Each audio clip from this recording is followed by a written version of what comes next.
Olá, boas-vindas a esta nossa nova análise. Hoje a gente vai dissecar nosso material de estudo com aquela dedicação exclusiva de um professor particular, sabe? O objetivo aqui é construir uma base absolutamente sólida para enfrentar qualquer prova de concurso. Muita gente acha que a gramática é só um labirinto infinito de exceções, mas na verdade ela tem uma lógica simplesmente fascinante. A gente vai entender a engrenagem por trás das palavras, desde o menor som possível até a resolução daquelas questões mais complexas. Para garantir que o aprendizado faça sentido, nosso roteiro de hoje é super direto. 1. Letras, fonemas e concursos. 2. Encontros vocálicos e consonantais. 3. O segredo dos dígrafos. 4. A arte da separação silábica. 5. Acentuação na prática. E, por fim, 6. Dominando os exercícios. Então, começando pelo número 1. Letras, fonemas e concursos. A nossa base da fonética. Vamos direto ao ponto para entender a matéria-prima da língua. Olha só, tem uma armadilha clássica onde quase todo mundo cai logo de cara. Achar que letras e sons são exatamente a mesma coisa numa proporção de 1 para 1. Mas a fonética não quer saber da escrita, ela estuda o som que sai da nossa boca. O fonema é o som, a letra é só o desenho dele no papel. O nosso material traz um exemplo perfeito, a palavra tóxico. Contando as letras, a gente tem 6, mas na hora de falar, aquele X tem som de KS, não é? Ou seja, emitimos 7 sons diferentes, 7 fonemas. Entender essa diferença microscópica, som por som, é o passo número 1 para não perder ponto de bobeira nas provas. Passando para a parte 2, encontros vocálicos e consonantais. Vamos subir um degrau e ver o que acontece quando esses sons começam a se esbarrar. Usando uma linguagem bem pé no chão, a gente tem duas situações. Ou as vogais se encontram, ou as consoantes se encontram. Os encontros vocálicos são aquelas vogais e semivogais coladinhas. Pode ser um hiato, onde elas brigam e vão para sílabas diferentes, como em Luana, ou um ditongo, onde elas ficam amigas na mesma sílaba, tipo caixa. Do outro lado, temos os encontros consonantais. Eles podem ser puros, ficando juntinhos na mesma sílaba, como aquele clá, em claridade, ou disjuntos, que se separam, tipo o FT, em afta. E um detalhe crucial do material. Em palavras do nosso dia a dia, como pneu, a gente tem um encontro consonantal inicial. Presta atenção, dá para ouvir de forma super nítida tanto o som do P quanto do N. Agora a parte 3, segredo dos dígrafos. É aqui que a gente precisa redobrar a atenção, porque essa é a armadilha preferida dos examinadores.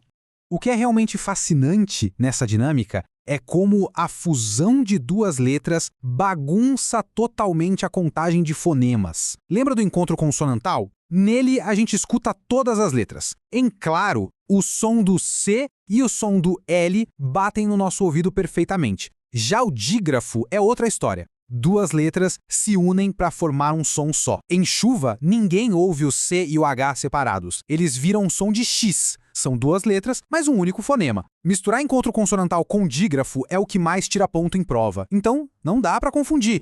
E surpreendentemente, essa regra não serve só para consoante, não.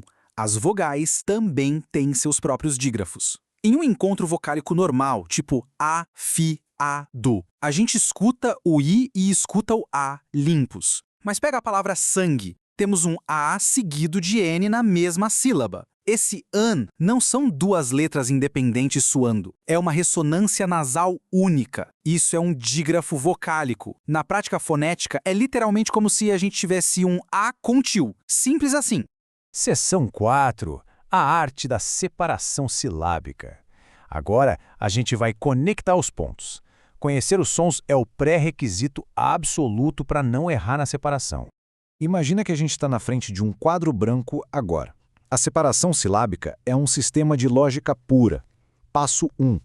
Dígrafos como CH, LH e NH são inseparáveis, grudados para sempre. Passo 2. Muito cuidado com os dígrafos divisíveis. Letras iguais não ficam juntas, então RR e SS se separam, e o SC e XC também. Passo 3.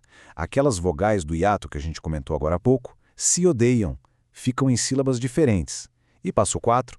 Encontros consonantais no começo da palavra não têm vogal antes para se apoiar, então eles são obrigados a ficar juntos com a sílaba que vem depois.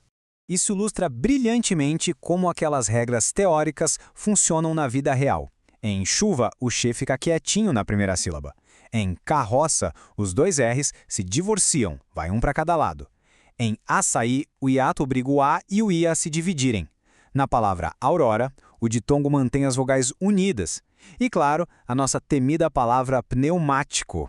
O encontro inicial PN não se separa de jeito nenhum, sabe por quê? Porque na língua portuguesa não existe sílaba sem vogal. E aí entramos na parte 5, acentuação na prática. Toda essa trabalheira de separar sílaba tem um único grande motivo. O motivo é achar a sílaba tônica, a mais forte. Essa tabela de acentuação do material é de uma elegância incrível. Tudo gira em torno da posição dessa força. Se a pancada final é na última sílaba, temos as oxítonas.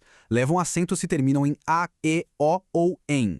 Se a força está na penúltima, são as paroxítonas. E aí entram regrinhas mais específicas para terminações tipo L, N, R, X. E se o peso cair lá na antepenúltima, chegamos na regra mais maravilhosa da gramática, as proparoxítonas. Sem exceção, todas elas recebem acento gráfico, como em máquina ou lágrima.